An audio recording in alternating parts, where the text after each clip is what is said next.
Hospital में सारे staff जो है डॉक्टर्स समेत जो है उनकी बायोमेट्रिक्स के लिए हम प्लानिंग कर रहे हैं। बायोमेट्रिक्स करेंगे और इसके साथ साथ पर्सनल का डेटा भी रखेंगे अपने पास सेंट्रलाइज्ड यहाँ हेल्थ डिपार्टमेंट में, ताकि उनकी मूवमेंट हमें पता चले कि कहाँ से कहाँ पोस्टेड हैं, कहाँ सर्विस दे रहे हैं या नहीं दे रहे, और क्या उनकी जो छुट्टियों का है सारा का सिलसिला हमें पूरी आगाही हो अपने हेल्थ पर्सनल की। अभी पता नहीं पड़ता है, बहुत सारे जो है इधर उधर हो जाते हैं।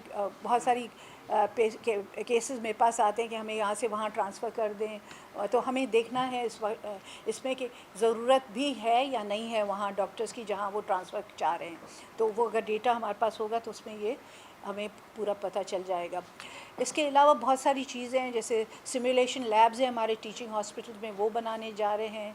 और जो है इसमें 1000 डेज़ का तो मैंने पहले भी आप लोगों से ज़िक्र किया था कि उसमें हमारे BHUs, RSCs, गवर्नमेंट डिस्पेंसरीज़ को बेहतर करने की का है सिस्टम। वो 5 साल का प्रोजेक्ट है और वो वर्ल्ड बैंक के थ्रू पैसों के थ्रू हो रहा है, और इंशाल्लाह वो अभी उसमें जो है कंसल्टेंट हायर हो चुके हैं। वो कंसल्टेंट उसकी सर्वे कर रहे हैं और उसमें वो हमें PC1 की मज़ीद, क्योंकि बहुत सारी जगहों पे फ्लडिंग की वजह से, बारिशों की वजह से बहुत सारी जो फैसिलिटीज़ बेहतर हाल में थी वो बिल्कुल नाकिस हो चुकी हैं। उन्हें दोबारा रिपेयर के क्या हमें दोबारा शायद कंस्ट्रक्शन के फेज़ में भी जाना पड़ेगा, तो इस वजह से उसकी ज़रूरत है। ये सब चीज़ें थी। अगर आप लोग इसमें अलावा भी बहुत सारी चीज़ें जो मैं छोटी छोटी चीज़ें हैं तो मैं इसमें आज नहीं बताना चाहती, क्योंकि आस्ते आस्ते करते रहेंगे। लेकिन अगर कोई और सवाल पूछना है अभी मैं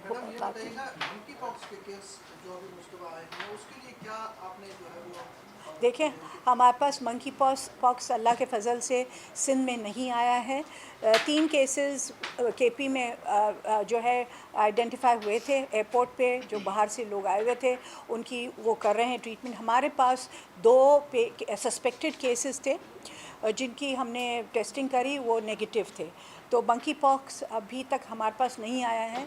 उसके लिए हमारे पास पहले से कोविड की जो फैसिलिटीज़ थी, उसी फैसिलिटीज़ में इन्फेक्शियस डिजीज़ की फैसिलिटीज़ हैं। जैसे नीपा का हमारा इन्फेक्शियस डिजीज़ हॉस्पिटल है, उसमें हम अगर कोई आता है सस्पेक्टेड भी, हम उधर उसको आइसोलेशन में रखते हैं, उसकी टेस्टिंग होती है। अगर टेस्टिंग नेगेटिव हो जाती है तो हम उसके घर भेज देते हैं।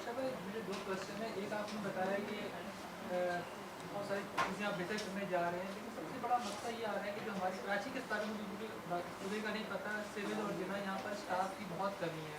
उसके भी थे एक कोई सबसे बड़ा मसला ये आ रहा है कि वहाँ पर स्टाफ नहीं है, लंबी लंबी डेटें मिल रही हैं। तो इसको किस तरह देखते हैं, और चिकनगुनिया और मलेरिया की केसेस की वजह से देखें किस क्या सूरत है। मैं पहले तो आपका वो पहला सवाल जो है मैं भूल गई बताना आपको, लेकिन सिविल हॉस्पिटल के लिए हमने पूरा प्लान बना दिया है, क्योंकि सिविल हॉस्पिटल हमारा सबसे सेकेंड लार्जेस्ट हॉस्पिटल जिना के बाद है, और ये सबसे बहुत ही इसमें रश होती है, लोग बहुत ज़्यादा आते हैं।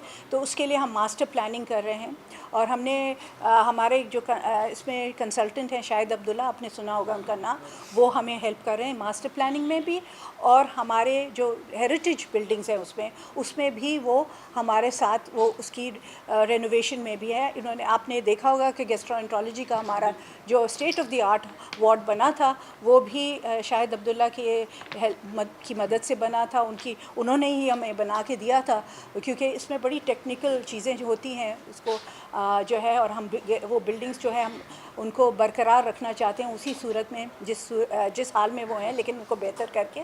लेकिन उसके लिए हम वो भी प्लानिंग वो शाहिद अब्दुल्ला हमारे लिए कर रहे हैं, उसके भी पैसे रखे हुए हैं। इंशाल्लाह ये 2 चीज़ें, एक मास्टर प्लान और एक ये भी हो जाएगा। दूसरे 2 टावर्स बनाएंगे हम सिविल हॉस्पिटल में, एक सर्जिकल एक मेडिकल टावर के लिए हमारे पास फैसल ईदी ने कुछ पैसे दे रहे हैं, वो हमें उसकी भी प्लानिंग हो रही है, उसकी भी जो नक्शे वक्शे बन जाएंगे इंशाल्लाह, उसके ऊपर भी काम शुरू हो जाएगा। कोशिश कर रहे हैं कि अगले साल से वो काम शुरू हो जाए, क्योंकि उसकी नक्शे जब तैयार हो जाएंगे, उसकी सर्वे उसकी जो है वो हमें उस पर बिल्डिंग कंट्रोल अथॉरिटी से वो लेना पड़ेगा, उसकी कंकरेंस, फिर उसके बाद वो नक्शे भी हो जाएंगे। आपने चिकनगुनिया की बात की है, चिकनगुनिया के हाँ ज़रूर केसेस आ रहे हैं, और हमारे पास जो हैं 140 केसेस पॉजिटिव आए हैं PCR पे।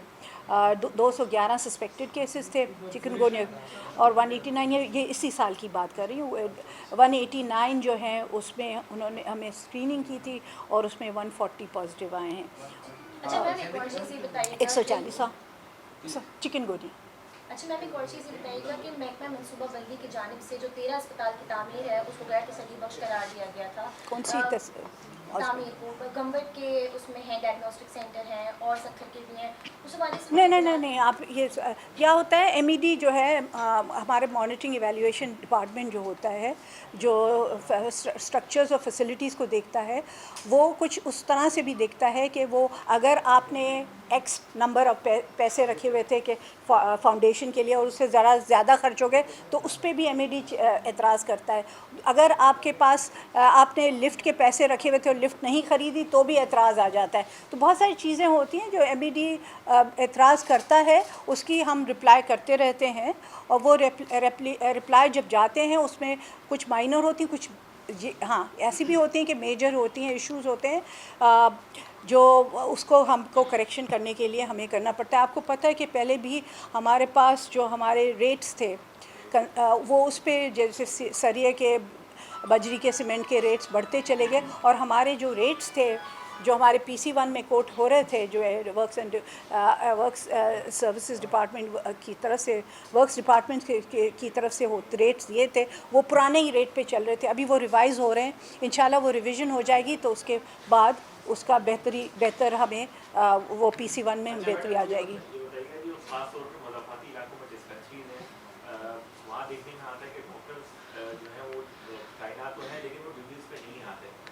मैंने एक रिपोर्ट वहाँ पे गया था खासतौर पर मलीर और कुरंदी के इलाके हैं। मलीर में कोई गोट हो गया और इस तरह के नीमन गोट नहीं कोई गोट में तो आपके पास हमारे पास है कोई गोट जो है वो हमारा नहीं है वो तो प्राइवेट है। अच्छा और मेमन गोट में है मैं आपको बताती हूँ मैं आपको बता रही हूँ हमने 12 न्यू डिस्पेंसरीज़ खोलने गए हम तो उसमें से 3 रह गई हैं दूसरी खुल गई हैं तो 9 के करीब खुल गई है और ये जो है डिस्पेंसरीज़ में हमने PPHI के हवाले कर दिए और उसमें उन्होंने हायरिंग कर ली कॉन्ट्रैक्चुअल बेसिस पे डॉक्टर्स अवेलेबल हैं। बाकी जो हैं जो हमारे जैसे मेमन गोट है वो हैंड्स के पास था पहले जो हैंड्स से वो हो गया तब्दील हो गया लेकिन उन सब को हम देख रहे हैं। हम चाह रहे हैं कि पेरिफेरी में जो कराची की पेरिफेरी में है जो गिरदो नवा में हमारे कराची के जो है रूरल तो नहीं अभी अर्बन हो गए हैं एरियाज़ हैं जहाँ डिस्पेंसरीज़ हैं या हॉस्पिटल्स हैं उनको हम उनके अंदर HR लेने जा रहे हैं। हमारे पास हायरिंग हो रही है थ्रू पब्लिक कमीशन वो जैसे ही हायरिंग होती जाएगी तो हम तैनात करते जाएंगे डॉक्टर्स को। पैरामेडिक्स और जो लोअर स्टाफ है उसकी तैनाती का ज़रा सिलसिला रुक गया था क्योंकि 1 to 4 जो है उसमें जैसे चौकीदार है या ड्राइवर है या कोई इस तरह की चीज़ें हैं प्यून व्यून है उसकी तैनाती पर कोर्ट ने स्टे दे दिया था लेकिन अभी री-एडवर्टाइज़ करके कोर्ट के केस वो ख़त्म हो गया तो भी उन्होंने कहा कि री-एडवर्टाइज़ करके उनको दोबारा हायरिंग करें तो वो री-एडवर्टाइज़ होगा और वो दोबारा हायरिंग होगी। जिना हॉस्पिटल का जैसे भी बात हुई कि वहाँ मरीजों की शदीद कमी का सामना है मगर वो डॉक्टर्स की तो अब वहाँ पे दवाइयों का भी बड़ा मसला है। 2-3 दफ़ा मैंने आप मैसेजेस भी किए हैं कि भाई लोग वहाँ पे दवाइयाँ मिलती नहीं कभी। बिल्कुल मैं ये दूसरा क्वेश्चन है कि जो DHOs हैं आपके वो इस तरह से एक्टिव नज़र नहीं आते जिस तरह से आप एक्टिव है जिस तरह से आपके सेक्रेटरी हेल्थ एक्टिव है। DHOs से मुलाकात भी नहीं हो पाती है। डिस्पेंसरीज जो है कराची में वो उनका बहुत बुरा हाल है वहाँ पे दवाइयाँ भी नहीं है और जो भी हसन ने भी किया कि स्टाफ मौजूद नहीं होता है। कुरंगी 5 का जो हॉस्पिटल है वहाँ पे एक्सचेंज जो डिपार्टमेंट है वहाँ पे बाइक्स पार्क होती है स्टाफ की अपनी ये खुद मैंने वीडियो बनाकर वहाँ पे उस पर रिपोर्ट भी की मगर उस पर कोई एक्शन नहीं लिया गया।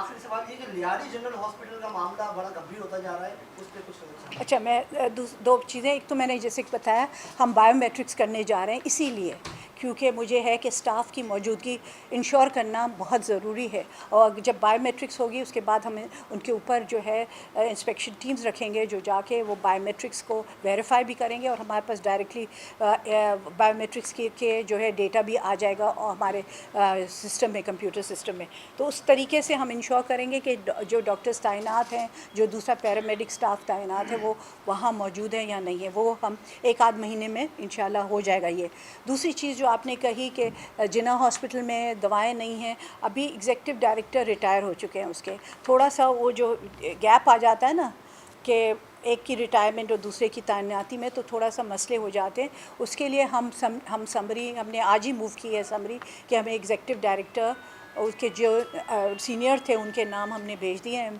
इंशाल्लाह वो एग्जीक्यूटिव डायरेक्टर तैनात हो जाएंगे तो फिर इंशाल्लाह ये सारी चीज़ें, कुछ उनके पास पैसों की जो है डिफिशेंसी थी उसकी वो हमने उनकी डिटेल्स मांग ले ली हैं।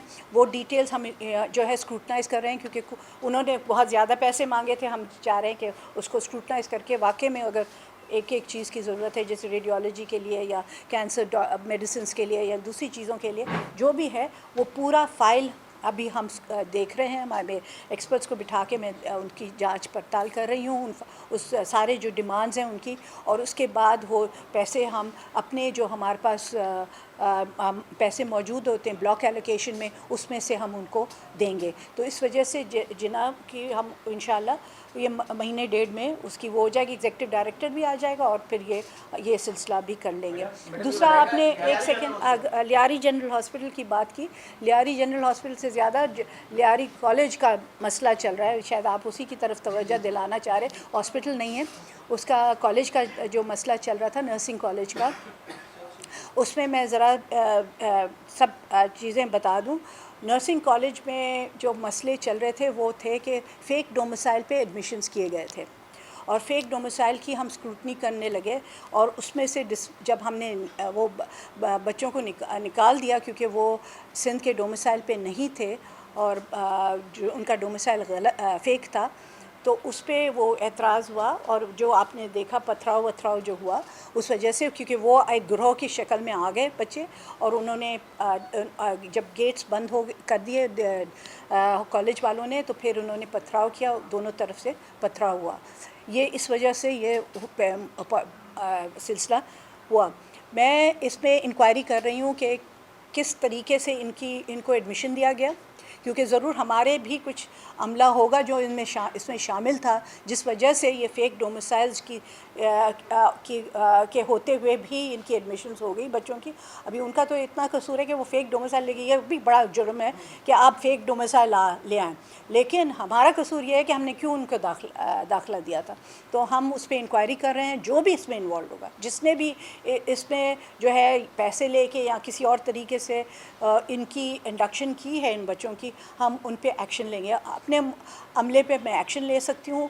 जो गलत डोमिसाइल पे बच्चे थे उनको मैंने बरतरफ कर दिया, क्योंकि हमें उस पर थोड़ा सा तशवीश थी कि हम चाहते हैं कि हमारे डोमिसाइल के बच्चे ज़्यादा आएँ नर्सिंग में। हमारे पास शॉर्टेज है नर्सिंग की। अगर किसी और प्रोविंस के और फेक डोमिसाइल पे बाहर के लोग आ जाते हैं दूसरे मुल्कों के, तो फिर क्या होता है, हमारे लिए तकलीफ़ दे इस वजह से होता है क्योंकि ये वापस चले जाएंगे और हमारे जो है हमारी शॉर्टेज पूरी नहीं होगी। तो हम चाह रहे हैं कि हमारी नर्सिंग की शॉर्टेज पूरी हो जाए। इस वजह से हम चाहते हैं कि हमारे सिंध के डोमिसाइल के बच्चे जो है वो उनकी एडमिशन हो ताकि वो यहीं सर्विस करें। मैडम, ये कब तक तहकीकात कराएंगे? कुछ 3 से 4 साल हो